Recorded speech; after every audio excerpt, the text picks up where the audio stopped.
আকাশবাণী খবর পড়ছি ধৃতি সেন শর্মা। বিশেষ খবর হলো, প্রধানমন্ত্রী বলেছেন জাতীয় শিক্ষানীতির লক্ষ্য হল শিক্ষাকে সংকীর্ণ চিন্তাধারার গণ্ডি থেকে বের করে এনে আধুনিক ভাবনার সঙ্গে সম্পৃক্ত করা। তিনি আজ বারাণসীতে অখিল ভারতীয় শিক্ষা সমাগমের উদ্বোধন করেন। প্রতিরক্ষামন্ত্রী আগামী 11 জুলাই প্রতিরক্ষা সংক্রান্ত সংসদীয় উপদেষ্টা কমিটির বৈঠকে অগ্নিপথ প্রকল্প নিয়ে অবহিত করবেন। এদিকে প্রতিরক্ষা মন্ত্রক 3টি বেসরকারি ব্যাংককে বিদেশ থেকে সামরিক সরঞ্জাম কেনার লেনদেনে অনুমতি দিয়েছে। ভারত ইউনেস্কোর আন্তঃসরকারি কমিটির সদস্য নির্বাচিত হয়েছে। ব্রিটেনের প্রধানমন্ত্রী কনজারভেটিভ পার্টির নেতা হিসেবে পদত্যাগ করেছেন। বাংলাদেশ সরকার বিদ্যুতের অপচয় রোধে সামাজিক অনুষ্ঠান এবং বাজার, দোকান, অফিস ও বাড়ি সাজানোর জন্য আলো ব্যবহার বন্ধের নির্দেশ দিয়েছে। দেশে দৈনিক করোনা সংক্রমণ ঊর্ধ্বমুখী। পশ্চিমবঙ্গেও দৈনিক সংক্রমণ 3000-এর কাছাকাছি পৌঁছেছে।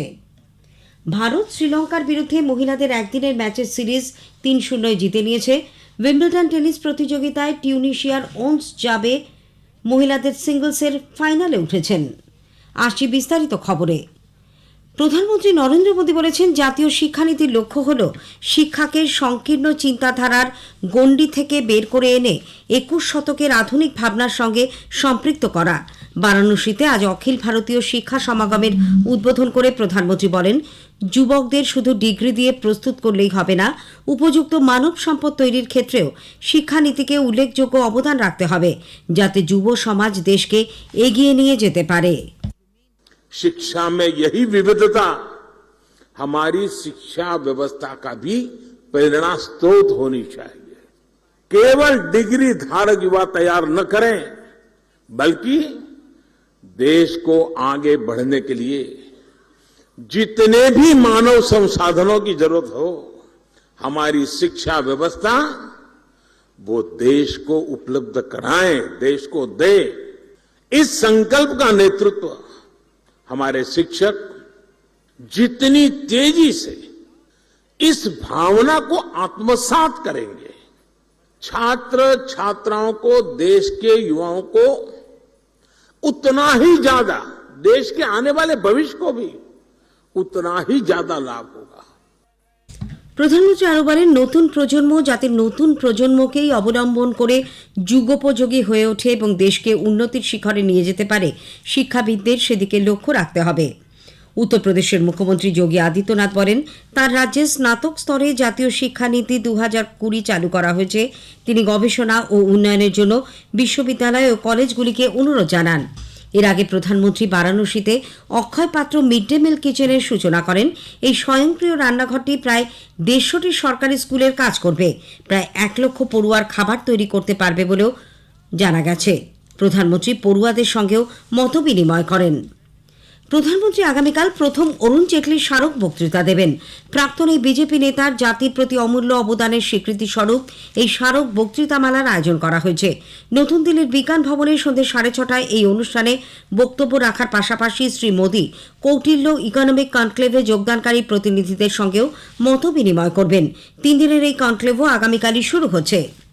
স্বরাষ্ট্রমন্ত্রী অমিত শাহ জম্মু কাশ্মীরের শ্রীনগরে স্বামী রামানুজাচার্যের স্ট্যাচু অব পিসের আবরণ উন্মোচন করেন। ভিডিও কনফারেন্সের মাধ্যমে তিনি বলেন, শুধু কাশ্মীর নয়, সমগ্র বিশ্বের কাছেই এটি শান্তির বার্তা বহন করছে। নতুন দিল্লিতে আগামী 11 জুলাই প্রতিরক্ষা বিষয়ক সংসদীয় উপদেষ্টা কমিটির বৈঠক বসবে। প্রতিরক্ষামন্ত্রী রাজনাথ সিং ওই বৈঠকে অগ্নিপথ প্রকল্প সম্পর্কে কমিটির সদস্যদের অবহিত করবেন। প্রতিরক্ষা সচিব, 3 বাহিনীর প্রধান এবং প্রতিরক্ষা মন্ত্রকের পদস্থ আধিকারিকরাও ওই বৈঠকে উপস্থিত থাকবেন বলে জানা গেছে। বিদেশ থেকে সামরিক সরঞ্জাম কিনতে 3টি বেসরকারি ব্যাংককে লেনদেনের অনুমতি দিয়েছে প্রতিরক্ষা মন্ত্রক। আর্থিক পরিষেবা দপ্তর সরকারি বাণিজ্যের ক্ষেত্রে বেসরকারি ব্যাংকগুলিকেও যুক্ত করার পর প্রতিরক্ষা মন্ত্রক HDFC, ICICI এবং অ্যাক্সিস ব্যাংককে বিদেশ থেকে সামরিক সাজ সরঞ্জাম কেনার জন্য লেটার অফ ক্রেডিট এবং সরাসরি ব্যাংক ট্রান্সফারের অনুমোদন দিয়েছে। এ ব্যাপারে এই 3টি ব্যাংকের প্রত্যেকটির সঙ্গে মন্ত্রকের সমঝোতাপত্র স্বাক্ষরিত হয়েছে। এতদিন পর্যন্ত শুধু নির্দিষ্ট রাষ্ট্রায়ত্ত ব্যাংকগুলির মাধ্যমেই প্রতিরক্ষা মন্ত্রক এই লেনদেন করত। বেসরকারি 3টি ব্যাংক HDFC, ICICI এবং অ্যাক্সিস ব্যাংককে 1 বছরের জন্য 2000 কোটি টাকার লেটার অফ ক্রেডিট বরাদ্দ করা হতে পারে। প্রতিরক্ষা সরঞ্জাম উৎপাদনে আত্মনির্ভরতা অর্জনের লক্ষ্যে ভারতীয় সেনার পূর্বাঞ্চলীয় কমান্ডের উদ্যোগে আধুনিক সমরাস্ত্র প্রতিরক্ষা সরঞ্জামের প্রদর্শনী ইস্ট টেক 2022 আজ কলকাতায় শুরু হয়েছে।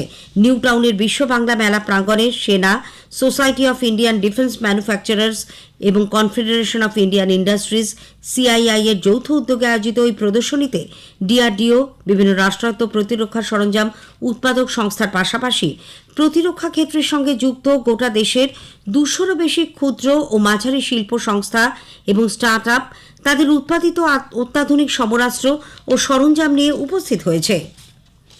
ভারত ইউনেস্কোর আন্তঃসরকারি কমিটির সদস্য নির্বাচিত হয়েছে। সাংস্কৃতিক ঐতিহ্য সংরক্ষণের ক্ষেত্রে অবদানের স্বীকৃতি স্বরূপ 2022 থেকে 26 এই সময়সীমার জন্য ভারতকে এই কমিটির সদস্য মনোনীত করা হয়েছে। সংস্কৃতি মন্ত্রকের তরফে জি.কে. রেড্ডি একগুচ্ছ টুইট বার্তায় বলেছেন, বসুধৈব কুটুম্বকমের ভাবধারা ও আদর্শকে তুলে ধরার জন্য ভারতের সামনে এটি আরেকটি সুযোগ।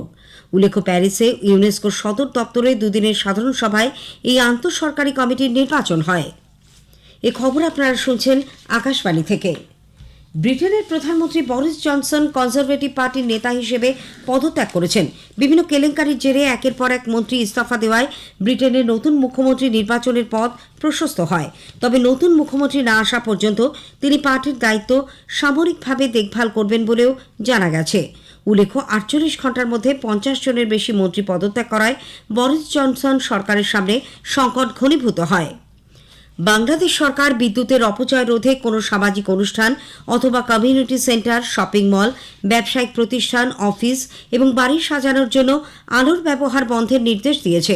মন্ত্রিসভার বৈঠকের পর আজ সরকারের পক্ষ থেকে এই মর্মে বিজ্ঞপ্তি জারি করা হয়। ইউক্রেন যুদ্ধের প্রেক্ষিতে বিশ্বজুড়ে বিদ্যুতের সংকট ও জ্বালানির মূল্যবৃদ্ধির কারণে বাংলাদেশে বিদ্যুতের যে ঘাটতি দেখা দিয়েছে তার প্রেক্ষিতে এই সিদ্ধান্ত। এদিকে প্রধানমন্ত্রী শেখ হাসিনার বিদ্যুৎ সংক্রান্ত উপদেষ্টা ডক্টর তৌফিক-ই ইলাহি চৌধুরী দোকান, বাজার ও অফিসে এয়ার কন্ডিশনারের ব্যবহার যতটা সম্ভব কম করার পরামর্শ দিয়েছেন। বিদ্যুৎ বাঁচাতে অফিসের কাজের সময় সকাল 9টা থেকে বিকেল 3টে পর্যন্ত করা এবং শপিং মল ও ব্যবসায়িক প্রতিষ্ঠান সন্ধ্যে 7টার মধ্যেই বন্ধ করে দেওয়ারও পরামর্শ দিয়েছেন তিনি। চলতি বছরের ডিসেম্বর থেকে ভারত G20 প্রেসিডেন্সির দায়িত্ব গ্রহণ করবে বলে ভারতের বিদেশ মন্ত্রক সূত্রে জানানো হয়েছে। বিদেশমন্ত্রী ডক্টর এস জয়শঙ্কর বলেছেন, আগামী বছর ভারতে শুধু যে শীর্ষ সম্মেলনের আয়োজন করা হবে তাই নয়, G20 পর্যায়ের বিভিন্ন ধরনের অনুষ্ঠানেরও আয়োজন করা হবে। নীতি আয়োগের প্রাক্তন সিইও অমিতাভ কান্ত G20-র নতুন শেরপা হচ্ছেন। এই পদে তিনি বাণিজ্যমন্ত্রী পীয়ূষ গোয়েলের স্থলাভিষিক্ত হলেন। এনডিএর রাষ্ট্রপতি পদপ্রার্থী দ্রৌপদী মুর্মু আজ অসমে ক্ষমতাসীন বিজেপি এবং তার শরিক অসম গণপরিষদ ও ইউনাইটেড পিপলস পার্টি লিবারেলের সাংসদ ও বিধায়কদের সঙ্গে এক বৈঠকে মিলিত হন। সেখানে তিনি আসন্ন নির্বাচনে তাকে সমর্থনের আবেদন জানান। অসমের মুখ্যমন্ত্রী হেমন্ত বিশ্ব শর্মা এবং কেন্দ্রীয় জাহাজ ও জলপথ মন্ত্রী সর্বানন্দ সোনোয়ালের উপস্থিতিতে ওই রুদ্ধদ্বার বৈঠক হয়। এদিকে আসন্ন রাষ্ট্রপতি নির্বাচনে তৃণমূল কংগ্রেসের নতুন বিধায়কদের ভোটদান পদ্ধতি সম্পর্কে অবহিত করতে আনুষ্ঠানিকভাবে কোনো প্রশিক্ষণ দেওয়া হচ্ছে না।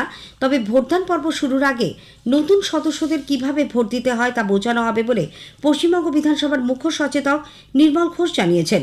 এদিকে বিজেপি পরিষদীয় দলের সচেতক মনোজ টিগ্গা জানিয়েছেন, রাষ্ট্রপতি পদপ্রার্থী দ্রৌপদী মুর্মু আগামী 9 জুলাই প্রচারে কলকাতায় আসছেন। উত্তরপ্রদেশের একটি আদালত 1996-এর নিগ্রহের একটি মামলায় বলিউড অভিনেতা ও কংগ্রেস নেতা রাজ বব্বরকে 2 বছরের কারাদণ্ডে দণ্ডিত করেছে। 1996-এর 2রা মের ওই ঘটনায় তার বিরুদ্ধে এফআইআর দায়ের করা হয়। আদালত রাজ বব্বরকে 8,500 টাকা জরিমানাও আরোপ করেছে। সাজা ঘোষণার সময় শ্রী বব্বর আদালত কক্ষে উপস্থিত ছিলেন। উল্লেখ্য, লখনৌ থেকে সমাজবাদী পার্টির তৎকালীন প্রার্থী রাজ বব্বর এক সরকারি আধিকারিকের নিগ্রহ ও সরকারি কাজে বাধা সৃষ্টি করেন বলে তার বিরুদ্ধে অভিযোগ। দেশে দৈনিক করোনা সংক্রমণ আজ অনেকটাই বেড়েছে মৃত্যুও। স্বাস্থ্যমন্ত্রকের রিপোর্ট অনুযায়ী একদিনে 18,930 জন আক্রান্ত, মৃত্যু হয়েছে 35 জনের। চিকিৎসাধীন রোগীর সংখ্যা 1,19,457, যা মোট আক্রান্তের 0.26%। এদিকে পশ্চিমবঙ্গে দৈনিক করোনা সংক্রমণ 3,000-এর কাছাকাছি পৌঁছেছে। রাজ্য স্বাস্থ্য দপ্তরের আজ সন্ধ্যার রিপোর্ট অনুযায়ী 24 ঘন্টায় নতুন করে আক্রান্ত 2,889। গতকাল এই সংখ্যা ছিল 2,352। 30শে জানুয়ারির পর এই প্রথম দৈনিক সংক্রমণ এতটা বাড়ল। ভারতে করোনা সংক্রমণ নতুন করে বাড়ার পেছনে ওমিক্রনের BA.2.75 ভ্যারিয়েন্ট দায়ী হতে পারে বলে বিশ্ব স্বাস্থ্য সংস্থার অনুমান। এদেশে এই নতুন সাব লিনিয়েজের খোঁজ মিলেছে। জম্মু কাশ্মীরের উধমপুর জেলায় এক বাস দুর্ঘটনায় 3 জনের মৃত্যু হয়েছে, আহত আরও 7। বিয়েবাড়ির লোকেদের নিয়ে রামনগরের গুন্ডিয়া গ্রাম থেকে যাওয়ার পথে বাসটি নিয়ন্ত্রণ হারিয়ে রাস্তার ধারে 100 মিটার গভীর খাদে পড়ে যায়। ভারত শ্রীলঙ্কার বিরুদ্ধে মহিলাদের একদিনের ম্যাচের সিরিজ 3-0 জিতে নিয়েছে। পাল্লেক্কেলে আজ তৃতীয় একদিনের ম্যাচে ভারত 39 রানে শ্রীলঙ্কাকে হারিয়ে দেয়। উইম্বলডন টেনিস প্রতিযোগিতায় টিউনিশিয়ার ওন্স জাবেইউর মহিলাদের সিঙ্গলসের ফাইনালে উঠেছেন। আজ এক রুদ্ধশ্বাস সেমিফাইনাল ম্যাচে তিনি জার্মানির তাতজানা মারিয়াকে 6-2, 3-6, 6-1 হারিয়ে দেন। ভারত ও ইংল্যান্ডের মধ্যে সিরিজের প্রথম টি-20 ক্রিকেট ম্যাচটি আর কিছুক্ষণের মধ্যেই শুরু হবে। ভারত টসে জিতে ব্যাট করার সিদ্ধান্ত নিয়েছে। নেদারল্যান্ডসের আমস্টেলভিমে আজ মহিলাদের বিশ্বকাপ হকির পুল বির শেষ ম্যাচে ভারত নিউজিল্যান্ডের মুখোমুখি হবে। খেলা শুরু হবে ভারতীয় সময় রাত 11টায়। খবর পড়া শেষ হলো।